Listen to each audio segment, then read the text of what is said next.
First tonight, East Midlands Today can reveal that more than 50 suspects in an historical child abuse inquiry have died. They've been reported to a long-running investigation into the care system in Nottinghamshire. The police have identified hundreds of potential victims, but it's been hard to find evidence. And one survivors group says it's very concerned that more suspects haven't been prosecuted. Our social affairs correspondent Jeremy Ball reports. The police are listening and they are helping. It took decades for Sharon to go to the police to say she'd been raped and repeatedly abused by a man who worked at the children's home where she was a teenage resident, but she's never had her day in court. That's because Sharon's been assessed as having a psychiatric condition probably caused by childhood abuse, which means she wouldn't make a credible witness. I will never get justice for what he did to me. He took away my innocence. He would get me to stay behind, help clean up the room. He just lunged for me. He punched me in the face and he raped me on a table. I told staff members at the home. That is why a lot of people stopped talking about it, stopped telling, because people did not listen to us. And it's still hard. Sharon's part of a vast police investigation into child abuse linked to the care system across Nottingham and Nottinghamshire over 50 years. It's called Operation Equinox. She's one of more than 300 men and women who've come forward as victims. They've made 680 separate allegations, and detectives have recorded around 400 potential abusers. Many of those are unidentified, and actually all of the unidentified suspects could be one and the same person. We know that over 50 of them are dead.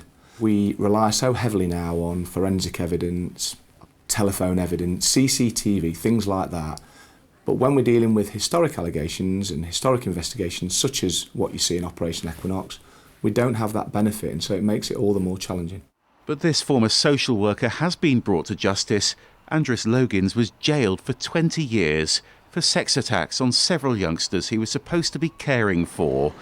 It all happened at the old Beechwood Children's Home in Mapley, where the abuse inquiries began back in 2011. They have been covering it up since 2003! Since then, emotions have sometimes boiled over for campaigners like Mickey Summers, because only 3 abusers have been convicted so far. Most suspects haven't been prosecuted because a lack of evidence means there's no realistic prospect of conviction. We're very concerned with the number of cases going to court because actually there is absolutely no deterrent there to people who abuse, and there is no incentive there to people that have been abused, including rape victims, to come forward. But how can you change that without convicting innocent people? Well, why don't you let more cases go to court? And if the guy is found not guilty, then so be it. He's found not guilty, but at least the system has been seen to be done. It was our role to keep children safe, and we clearly didn't. But this public apology has been welcomed by survivors, and now they're working with the authorities in Nottinghamshire so victims get the help they need. The support traditionally has been towards women, but actually a large percentage of victims are men, so we're making some special extra provision for men to help them with the trauma that they faced. But look, it's difficult. Some of these allegations go back 60 years. Now Sharon's pinning her hopes on the independent inquiry into child sex abuse.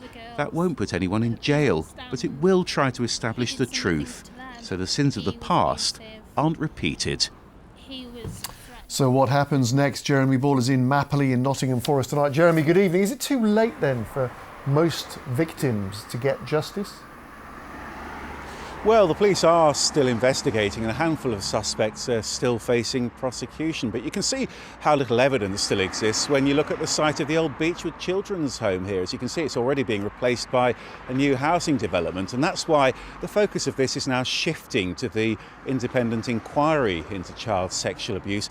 This Thursday, that's going to open its strand on Nottinghamshire children's homes. That'll try to decide whether there were institutional failings by the city or county councils, whether lessons have been learnt.